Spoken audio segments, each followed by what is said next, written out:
دانے بندے ہو اس دین اے دین رسول اللہ دے کے گئے، اس دین دے نال چلو، اس دین دی حفاظت واسطے ساڑھے نال کھڑے ہو، وہ روٹیاں پانیاں واسطے اور جماعتاں بڑیاں نے، لیکن 70 سال روٹی بھی کوئی نہ ملی، ڈیم بھی کوئی نہ بنیا، تے ڈیم دے پیسے باہروں جھلے میں تو انہوں کوئی پیسے دین گے، وہ کہن گے جڑے اپنے نبی نال وفادار کوئی نہیں، پیسے منگن گیا تینوں پیسے کوئی نہیں ملنے، جو تیرے در سے یار پھرتے ہیں پھر در بدر یوں ہی خار پھرتے ہیں، تینوں کس نے پیسے دینے؟ وہ کہن گے ایڈیاں وڈیاں پوسٹاں تے بیٹھ کے جڑے اپنے نبی دی عزت دا دفاع نہ کر سکے، وہ ساڑھے کو پیسے لے جا کے کی کرن گے؟ ایک گل یاد رکھے میری، تاریخی میں جملہ آج کیا چھڑیا، یہ ڈیم بن بھی گیا تھا پانی کوئی نہیں آنا،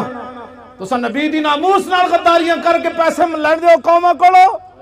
تمہیں پتہ ہی نہیں ہے حضور کی عزت کا مسئلہ کیا ہے؟ رب سب سے بڑا غیور ہے، حضور نے فرمایا سب تو بڑا غیرت مند رب ہے۔ جناب یوسف علیہ السلام دے بھائیاں نے جناب یوسف علیہ السلام نو کھوہ وچ سٹیا نا تے قافلہ آ گیا، انہیں ڈول پایا تے جناب یوسف ڈول پکڑ کے تے کنویں دے باہر آ گئے، قالو یا بشرا ھذا غلام، وہ کہنے لگے کتنی خوشخبری والی بات ہے، یہ وچوں بچہ خوبصورت نکل آیا،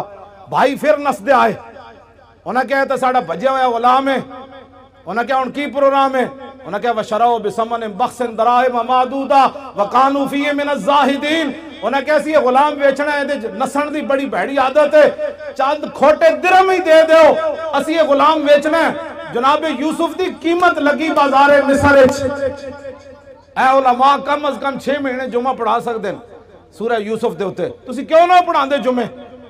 سورہ یوسف پڑھ کے دسو قوم نو کہ جناب یوسف دی صرف قیمت پہ یہ بازار اچ، رب 7 سال قات لے آیا مصر اچ، 7 سال قات سالی آ گئی، دودھ پیندہ بچہ بھی جدو جناب یوسف دے پیرانچ وکیا نہیں سینا، دودھ پیندہ بچہ بھی جدو ماں پہ ویچ کے نہیں سننا گئے، اس وقت تا رب قات نہیں ہٹایا، رب اپنے نبیوں دی عزت دے بارے اتنا غیور ہے، وہ تو جناب یوسف ہے، اور امام الانبیاء کی بات تو ہے ہی ایرانی۔ اسے زندگی نو کچھ نہیں کرنا، اسے زندگی نو حضرت خبیر